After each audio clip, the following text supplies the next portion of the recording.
Special teams matters. You guys don't want to miss this episode as we dive into special teams and how different players are in the mix for returning. Also, the YouTube comments. That is going to be fun. Of course, love hearing from you guys. And we are joined by Brian Bearfield, Big Sarge, on today's Locked On Texans podcast.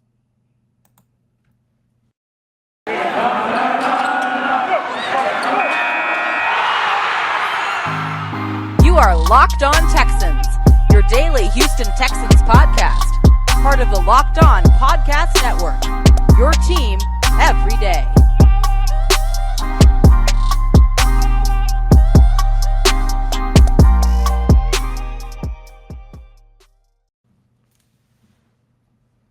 Welcome, everybody, to a Thursday edition of the Locked On Texans podcast, a part of the Locked On Podcast Network, your team every day. Today's episode is brought to you by Blue Now. Make your moment sparkle with jewelry from BlueNow.com. Locked On Sports listeners get $50 off purchases of $500 or more. This podcast exclusive means you need to use Locked On at the checkout to get that discount. Thursday, I'm John, some sports guy Hickman, joined by none other than Cody Davis, here to discuss the Houston Texans. By the way, I'm a day away from getting married. Big day. Tomorrow the big day. It's a big day, of course. And again, if you guys want to show some love and show some support, I mean, we got Cash App, we got Zelle, we got the registry, whatever you guys feel like is in your heart to do, go ahead and do it. But before we dive into the YouTube comments, Cody, special teams coordinator, not head coach, but special teams coach Frank Ross said that Derek Stingley Jr. is in the mix to be a part of the return game, and also Marlon Mack was also fielding some kick returns and punts at practice. Yesterday on Wednesday was the last day of mandatory mini camps until later next month. Derek Stingley and Marlon Mack, and listen, I had a great conversation with some guys in a group chat, and they was wondering whether or not Derek Stingley should play a return, considering everything the Houston Texans have invested in him, the third overall pick, and they've been bringing him on slowly, and it was rumored he ran a 4.3. He's a hell of an athlete, and the argument was, well, this season doesn't necessarily matter for the Houston Texans. I've always petitioned against that. If you're playing football, then games matter. And I don't think that this is a franchise that can afford just a losing season because you're throwing it away. They got some talent in the building now. By the way, they had a dance contest. You guys should go check out the Texans IG page. They were dancing. A couple of those guys were getting a frat dance on some cues. You know how they do. But back to Derek Stingley. I personally am not against him returning kicks and punts for this upcoming season. When you have that type of speed, playmaking ability, and he comes from a history of like Patrick Peterson, Tyrann Mathieu, those numbers rates at LSU on the DB end, where they're able to, affect the game in multiple ways. I think he is a player and an athlete. Once he's healthy, you should be able to utilize in the best way possible. Case in point, this is a defense, this number 2 defense that necessarily prioritize your cornerbacks following the better receiver on the team, the number 1 receivers on the team. This is a season that I think Lovie Smith is going to switch it up a little bit, going to make sure that he does everything to utilize each and every one of his players to the best of their ability. For Marlon Mack, I think giving him some touches is also important, Cody. But Derek Stingley, do you have a problem with him fielding punts and returns for this upcoming year? This year, yes, because it's the first year that he's coming off that major foot injury. And you already know me, John. I'm not going to sit here and say that I have a huge concern by the fact that after minicamp ended, we still haven't seen him go through an entire practice. But at the same time, he isn't 100% healthy. And I understand it. I get it. He's going to be ready at the start of training camp. He's going to play a big role for this organization on defense when the 2022 season get kicked off. And because he ran a 4.3, I would say that is something that you can kind of explore. 4.28 in the shuttle as well. Yeah, that too. I would say I would much rather see them explore that situation with Derek Stingley going into his second year. Let's give him an opportunity to get his feet wet in the NFL, give him an opportunity to establish himself as this team's number one cornerback and hopefully one of the best defensive backs in the league. And then you can say, okay, let's kind of expand your role here. But as of right now, he's a rookie. He's still recovering from that major foot injury. I'm going to have to disagree with that as of right now. And I'll say this to kind of combat your point just a little bit. The Texans don't have a lot of players that are just must see. They don't have a lot of must see TV players, right? Like they have some good players. Brandon Cooks is one of those. I think at this point, maybe the most underrated receiver in the league, one of the most underrated players in the league. We have high hopes for players like Jonathan Gennard. We have high hopes for players like, Davis Mills. We know how great of a player Laremy Tunsil is. However, let's face it, Laremy Tunsil, as great of a lineman he isn't selling tickets. This is a franchise that had a problem with selling tickets last season. They do need a player that can be somewhat of electrifying. And I think Derek Stingley can be that, by the way, in his freshman year, at LSU, did have 17 punt returns for 163 yards, averaged 9.6 per return. His sophomore year had 6 returns for 97 yards punt return. So he did field some punts in his first 2 years at LSU. No kick returns at all. And then Marlon Mack, I think it's just good to get him any opportunity to get the ball in his hands, as he's a player that, unfortunately the last couple of seasons didn't have that opportunity. Midnight Ace, we're going to go on over to the YouTube comments. He said, Papa John, Cody? Smart. Shaking my head. Umar would be all over you eating the oppressor's pizza. Laughing my A off. But side note, Little Caesars is terrible. If you're over the age of 5 and 6, I'd rather be sponsored by DiGiorno's. So I was with you in the first half of that Midnight Ace. I agree with that. Second half, no. DiGiorno's good, man. Don't sleep. It's better than Little Caesars. God. Midnight Ace also said, Tunsil missing voluntary camp sounds way better than breaking news. Houston Texans QB 453, 453 more women have came out. I'll just say this. We try to stick to the Texans, active Texas news here. And whatever Deshaun Watson has going on, I think that is more than partially the Browns' problem. Whether or not Houston gets roped into it or not, then we'll cover that. But I do think that people overblew Tunsil missing mandatory camp, Cody. Yeah, and I 100% as well. Like I mentioned earlier this week, like I mentioned last week, at the end of the day, he already had spoke to the Houston Texans. He wasn't holding out about anything. Nick Caserio, Lovie Smith gave him the pass to mix voluntary OTAs. Everything is all good with Laremy Tunsil in this organization, at least for this season. Yeah, absolutely. And Leo Garcia, this was for All Pro Talent. This is for the Pharaoh Brown episode. I had a question. 2 tight end sets, New England style? I think so. I think that if this offense, and I got to go back and read it, but there was one of the NFL Twitter pages tweeted Pep Hamilton's route concepts. And I definitely believe that this year, more than last year, we're going to see Houston really utilize their tight end group.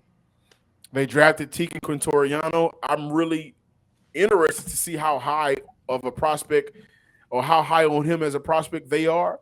They still have Pharaoh Brown, which we talked about, Brevin Jordan, which we talked about, who is trying his hardest to get better as a blocker. And he's also going to be featured in this year's tight end university with George Kittle and the boys. That's going to be pretty dope as well. So I think that for this offense, they don't necessarily have, just kind of like Derek Stingley with this franchise, they don't have a must-see, go-to type of, electrifying player. So they're going to really have to utilize everybody's skill set on that offense. And I do think a 2 tight end set would do, I'm not going to say wonders, but would do well for Houston. At BlueNile.com, you can celebrate all of life's special moments, from creating the custom engagement ring of her dreams to gifting a classic and timeless jewelry piece, all at a price you won't find at a traditional jeweler. Whether you're ready to pop the question or you're just celebrating a special milestone moment, find jewelry as unique as him or her with the modern convenience of online shopping at BlueNow.com. Build the engagement ring of her dreams or celebrate life's special moments with fine jewelry. No matter what you're looking for, Blue Now has jewelry experts on hand 24/7. Make your moment sparkle with jewelry from Blue Now. And Locked On listeners get $50 off purchases 500 or more. Make sure that you're using Locked On at the promo code at checkout. Again, that is Locked On at checkout, the promo code. Plus, every order is insured, ships free, and arrives in a discreet package that won't give away what's inside. Shop stress-free and find your forever piece. Go to BlueNow.com today. Alrighty, ladies and gentlemen, welcome back to another installment of Locked On Texans. And as promised, you see our friend, our brother from another mother, Big Sarge from Sports Talk 790 and Houston Style Magazine. Big Sarge, my brother, how are you doing? And welcome back to Locked On Texans. Let me tell you how much I really like you, Cody. Let me tell you why. I really like you and I really like John, even though he didn't invite me to the wedding. But it's okay because I got married going on 2 weeks ago. I didn't invite him, but I ain't having no grandioso wedding like him. I mean, like he getting married like he a Kardashian or something. Like, oh my like gosh. he Rob Kardashian. That's another story for another time. Let me tell you how much I like you and John and Locked On Texans. I am scheduled to have a colonoscopy in the morning. Why are you telling people this? Do you know? Hey, it's like what Brooks Kavita said a couple weeks ago. We don't need to know this. Let me tell you why. Because the one thing that's very important for older African American males is for them to get a colonoscopy. You know that I am an ambassador for colon cancer. Everybody knows my story about losing my late wife to colon cancer in 2017. So me going to get this done at the age of 50 means a lot to me. I got to get it done. I will want to make sure that I'm healthy. So yes, so I'm advocating for people who can, to the listeners. I'm advocating if you are old enough, they've dropped the mandatory age to they dropped the minimum age to 45. It used to be you had to wait till you were 50. But now you can go at 45. So if you're 45 and older and you haven't had a colonoscopy yet to get checked for colon cancer, because colon cancer is preventable if they can catch it on time. So with that being said, with that quick PSA about colon cancer and me advocating for people to go get a colonoscopy, you know they give you this little stuff. They give you the prep before, right? Yeah. They give you the prep before. And so, the prep started at a certain time. And so I'm on here with you and I'm going to make sure that I don't bloop, bloop, bloop, bloop, bloop, bloop, bloop, bloop, bloop, you know what I mean? Because it's going to start cleaning me out and I can't eat from this point until after the procedure's done tomorrow. So this is how much I love you all to come on here, hand over heart, to do this in the midst of taking bowel prep. I thank you first and foremost. I hope our listeners, if put it like this, if you can encourage one person to go get themselves checked out, especially young African American males like you and I, then I would say this has been one of the most successful podcasts that we ever did. Deal? Hey, listen, one person gonna get it done. I guarantee you, two males, not just African American males, two males. You know what? Two people. Let me not just restrict it to gender. Two people are going to go and get colonoscopies or scheduled colonoscopies. Now I want them to come back to the Locked On Texans podcast and tell you and John that Big Sarge encouraged them to go and lay down and toot it up. Hey, Hey, that's a deal. And if that happens, I will definitely let you know. But Thanks for ladies having and me back, Coach. gentlemen, we ladies and gentlemen, we have Big Sarge on because on Wednesday the Houston Texans ended their mandatory mini camp, and Sarge been out there on the grind every single day, like myself, like John, studying, analyzing what is going on, and if we could get a sense of what the Houston Texans will look like in 2022. Big Sarge, let's jump right into it. And my first question that I really want to ask you and get your opinion: which rookie has been the biggest standout to you so far? Jalen Petrie, safety. Jalen Petrie is has been the biggest standout because he's like a sponge, and I think that I've said this before, but he's a sponge, and he Mm-hmm. soaks up everything, and he never unlearns, and he takes whatever he learns and he applies it. And so when they pull him to the side and they talk to him and tell him, "Okay, you're supposed to be here. You're supposed to be doing this. Is your responsibility." Next thing you know, he's doing exactly what he's told. Now I know that there's going to be, there's going to be a learning curve for him because the game speed in the NFL is a lot different than going through rookie mini camp and going through the OTAs and mandatory mini camp and even training camp. I mean, once they ramp it up and once it's game time and there's so much going on, I understand that there's going to be a learning curve for him and he's going to make some mistakes. Mm-hmm. But watching him now is one of those things where I'm saying this is a guy that gets it, and I keep referencing Justin Reed, former safety for the Houston Texans. I keep referencing him because he was another guy that when he first got to the Houston Texans, he got it. Like he got it, and every time he got it, and then once he got it, he became more and more of a leader. Now, I want to say that I want to say that I wish I would have had the chance to see Derek Stingley Jr. a little bit more, and Yeah, I maybe know. maybe my outlook and my opinion would have changed, and not seeing him on the field outside of some drills here and there, not seeing him doing any competitive competition because he's still recovering from his injury. I would have to say Jalen Petrie. Mm. And really quick on a Derek Stingley talk really quick, and I know my listeners probably going to kill me for this, but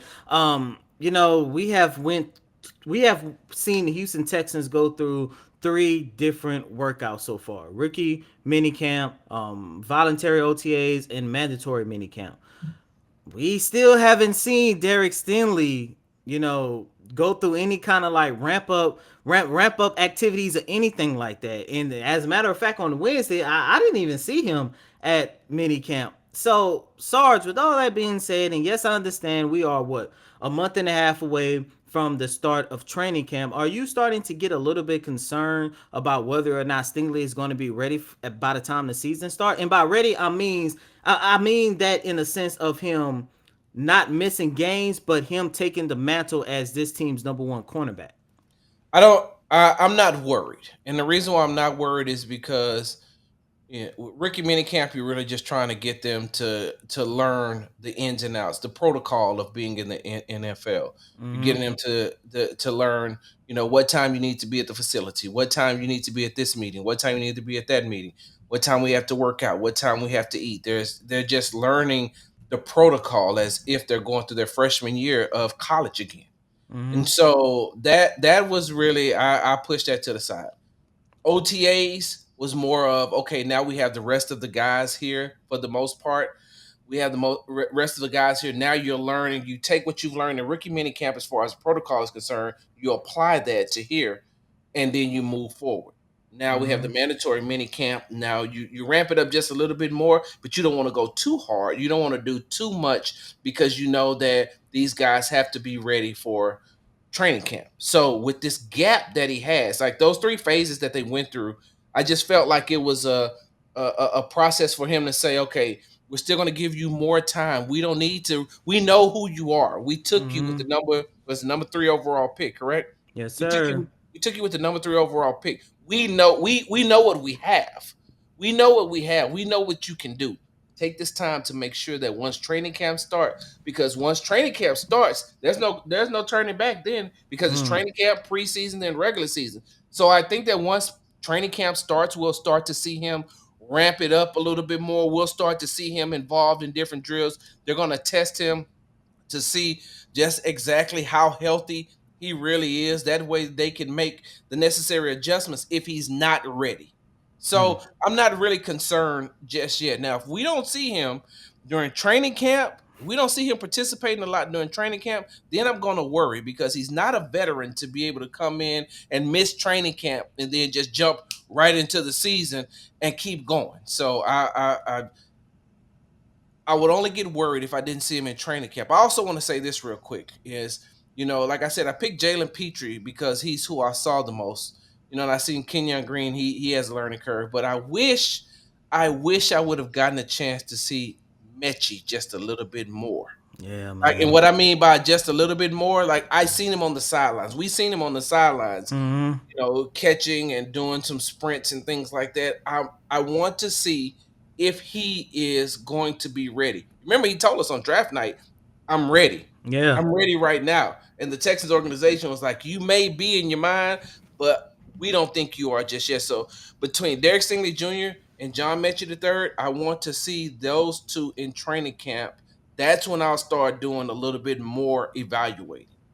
Speaking of evaluation, I know a lot of us been talking a lot about the freshman class, but what about the sophomore class? Who are some of the second year guys that have been standing out to you, excluding Davis Mills from this conversation? We're gonna save that for the third segment.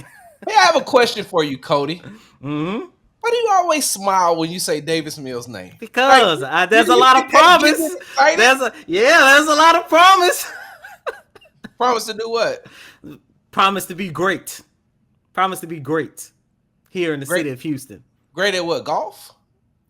So disrespectful. No, I'm just asking because you know what, Cody? The only reason I'm asking is because I'm seeing all this chatter on social media about everything else that was everybody else's fault except Davis Mills. And I know we're going to talk about Davis Mills a little bit later on, but Cody, that I was one of the people who was like his harshest critic and gave him his props as he progressed.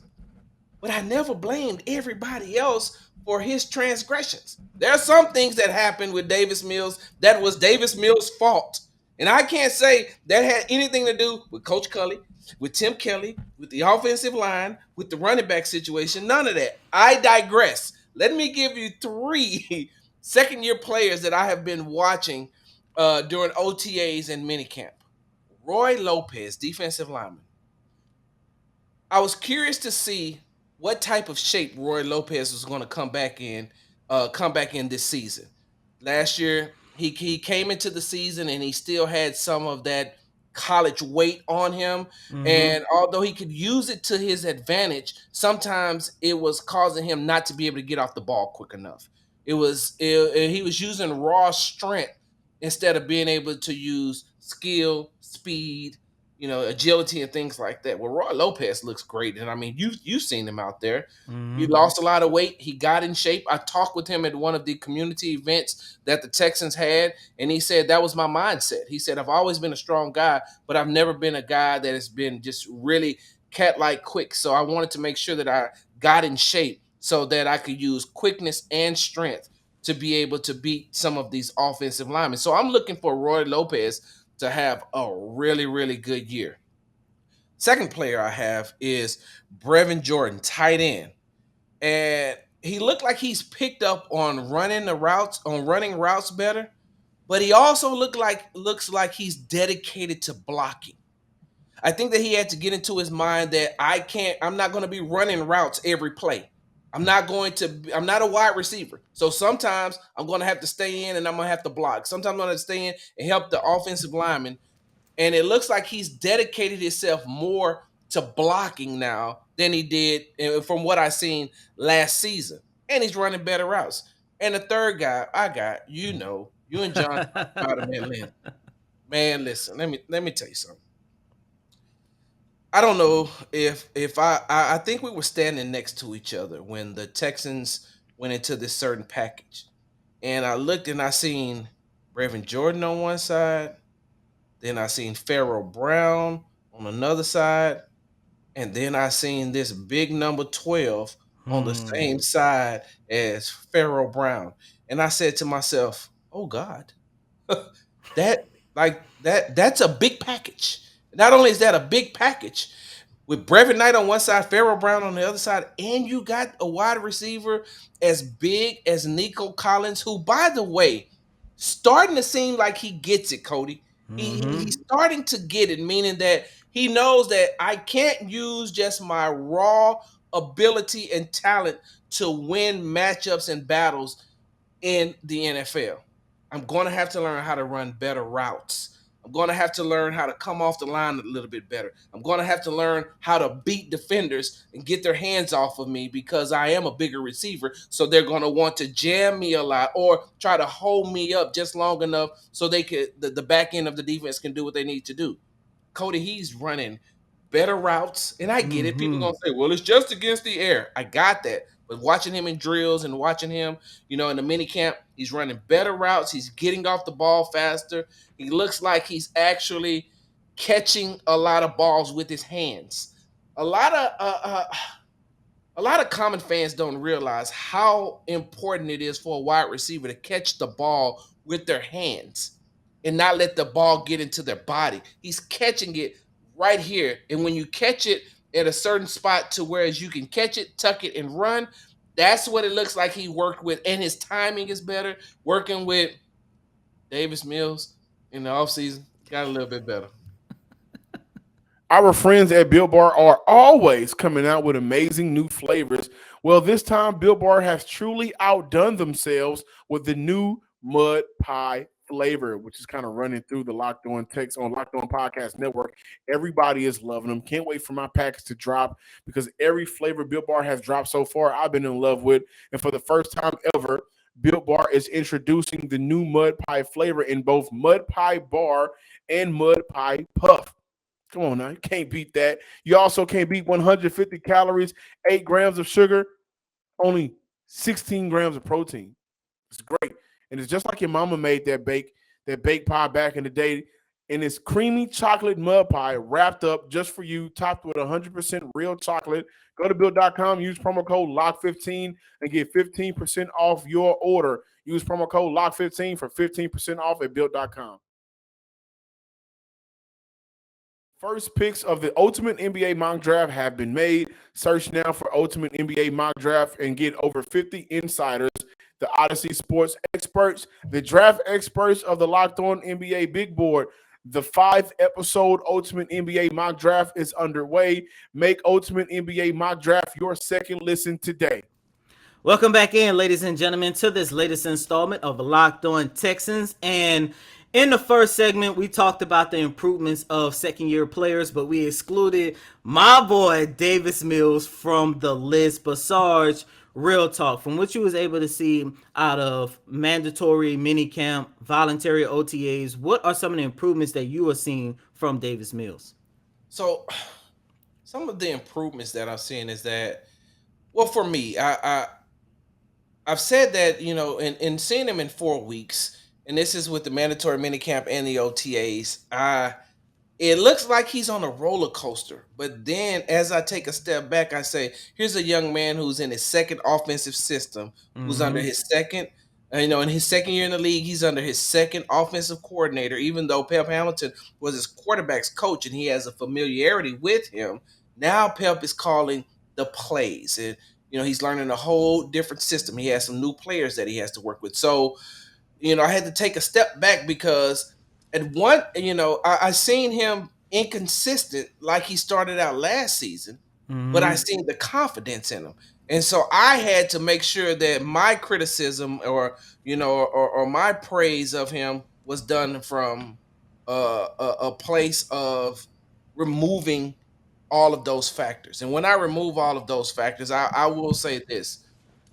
Given the chance, given the opportunity, if everybody can stay healthy, if they can get what they need out of Marlon Mack, if they can get what they need out of these wide receivers, you already know what you're going to get from Brandon Cooks. You're hoping what you're going to get from Nico Collins. You could project that. Philip Dorsett is starting to look like he's going to be a huge impact in this offense. You can get that along with some stability at the offensive line. I could see Davis Mills having a really good I can see him having a really good season, and he's going to take his lumps. He's going to take his lumps. He's going to have some ups and downs because as the season progresses, I feel like coming out of the gate, since no one really knows what a Pep Hamilton offense is going to look like, they're going to be able to surprise a lot of teams early. Mm-hmm. This is when I'll start judging Davis Mills after the halfway point. Once they get into the second half of the season, and now they have to come back and they have to play Indianapolis again, when they have to play Jacksonville again, when they have to play Tennessee again, and when the schedule gets a little bit harder with some of those teams that they have to play on the back end. I think they have a stretch where, I don't know if Deshaun Watson is going to be there or not, but the Cleveland Browns have a really talented team. But there's a stretch where they play the Cleveland Browns, they play the Dallas Cowboys, they play the Kansas City Chiefs. Those three teams are projected to go to the playoffs this year. So if he could survive, once he gets into that, even if he can win one game out of that stretch, but if he pulls off two, now the Texans will have something to work with. My issue and my problem is even if he makes the improvements this year, let's just say he improves the Texans to 7 wins. Is that enough for them not to take a quarterback with one of their first picks next year? Davis Mills, will they see enough? And so to answer your question, I have seen some improvements in him. I like the confidence in him. And it all goes to show you that some of the things that I don't know if you noticed the trend or not of me, the questions that I'm asking some of these players, and I it comes from a place for me being in the military, right? Because in the military, once you get stability, and you know what it's going to be day in, day out. Hey, this is what we're going to do. Bam, bam, bam. And then as you do that, your confidence grows in getting the mission complete. Your confidence, your ability, your knowledge. And now you're saying, okay, we did it this way, but we've been doing it like this. I can, improve on it a little bit here and there. That's why I keep asking these players about having stability with your head, knowing your head coach is here already, knowing that your offense coordinator is here already, your defense coordinator is your head coach who was your defensive coordinator last year. There's a lot of things going to that. So with Davis Mills, him having this stability around him with Pep Hamilton in his ear again, but in his ear as his offense coordinator, and Lovie Smith as someone that he's seen on a daily basis, and Lovie Smith has the credentials to be able to lead a team. I like what I'm seeing so far. Sounds good. Outside of freshmen, sophomore, who are some of the veterans that have been able to catch your eye so far through these first couple of weeks? I know this is going to sound redundant, and I think that you all have talked about this before, but Brandon Cooks. Brandon Cooks is a leader. Honestly, we haven't talked much about Brandon Cooks as of yet. Okay. Brandon Cooks is a leader. I like what he does. And he doesn't just, talk the talk. He goes out there and he performs. And every rep is a game rep for him. And if it's not done right, he'll stop. Hey, look, let's do this over again, because if you can give me I need the ball here. And maybe I didn't run the route right, or maybe the ball, let's start over, let's do it again. So I like what I'm seeing out of Brandon Cooks. I like what I'm seeing out of Titus Howard. A lot of people don't realize, I'm going to go back to what I said, a lot of people don't realize, again, that stability. Knowing that he's going to be the right tackle and the right tackle only, I love what I'm seeing from him. Pharaoh Brown. So, Pharaoh's my guy. Yeah. Real quickly, yesterday when he was coming to Tuesday, when he was coming to do his media availability, he's learning how to ride a horse, right? So I seen him, I said, so how's learning how to ride that horse coming along? He say, hey, better than I thought, especially with these gas prices. He said, you might see me pull up here. You might see me pull up here on it. So, but I like Pharaoh. Pharaoh's mindset in he's coming to camp He's coming to camp in way better shape than he's been in before. Like I think this is the best shape I've seen him in his NFL career. And I think that him looking over his shoulder saying, "Hey, this rookie, I'm sorry, this second year player in Brevin Jordan, he coming. He's coming." So I like that. Oh, I know you said veterans, but I'm gonna tell you a rookie on the defensive side of the ball that I like too. Christian Harris. Of course. Of course. I've talked about this before, man. I did not realize that guy was so fast. He's fast. Like I'm not talking about quick. I'm talking about fast. His reactions, he's on it. He's on it. He's on it. So him, and last person that I really like watching that I think that should get two players I think should make a huge impact on the defensive side of the ball if they can get the playing time. Defensive back Jonathan Owens and Graylin Arnold. That's really quick. The Jonathan Owens is an interesting name. That's somebody who has been through the ups and downs throughout this organization. He'd be active one week, then spend the next 3 on the practice squad. What is it about Jonathan Owens that has been catching your eye so far? He seems like he is more dedicated to the game now. And I'm not saying that he wasn't before, but when you are engaged, or when you start out dating and now you're engaged to a superstar like Simone Biles, there's a lot that comes with that. A lot. I remember last year when he came to his media availability, and this is the time where Simone had just she had stopped competing due to mental health issues. Yes, and every question that they asked was about Simone Biles, and I was like, this young man is trying to make a football team. This young man is trying to get playing time, and you're asking him about this at his job. When he gets off his job, he still has to deal with it because you remember she's in another country. So that's a different time zone, and he's up making sure that he's taking care of the woman that he loves. Well, now all that is behind him. The only thing he has to worry about now is the wedding that they're getting ready for, and he's like, "Hey, look, she getting ready for it. I'm just gonna show up." So I like the fact that when we talked to him, there was a lot of just football questions, and you could tell that he's focused now. He's really focused, and watching him go through these drills and watching him go through, he stepped it up. So I'm ready to see how that's going to transcend over into the regular season. Big Sarge from Sports Talk 790 and Houston Style Magazine. Really quick, Sarge, where can our listeners follow you at on social media? And please be sure to plug in your podcast as well. You can find me at Big Sarge Sports with a Z at the end on Instagram and on the Twitter, BigSargeSports.com. And you can also listen to me on Sports Talk with Big Sarge. I had to wait a minute, what is it? Oh, yeah, Sports Talk with Big Sarge podcast, where I'm going to, this week, I know this is a football podcast, but my next podcast that's about to come out, you know what it's about?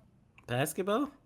If the Boston Celtics can pull off these next 2 games and win the NBA Finals, I'm going to make a strong case and argument where they're basically nothing but the 2015 Golden State Warriors. You mean 16? That's when they blew that 3-1 lead. No, I'm talking about 15. They won in 15. If Boston wins the next 2 games, they'll win 2. Oh, well, I guess. I don't think that's happening, but, by the time you guys hear this, the finals probably be over, to be honest with you. Because depending on... man. Yes, sir. And as always, I'm your host, Cody Davis. Please remember to follow me on Twitter at CodyDavis_24. And please remember to follow my co-host, Johnson Sports Guy Hickman, at John_Hickman12. Please be sure to give him a shout out on Twitter because his wedding is this Friday, and that's part of the reason why he is not on this screen today. But invite me. Until next time, ladies and gentlemen, peace.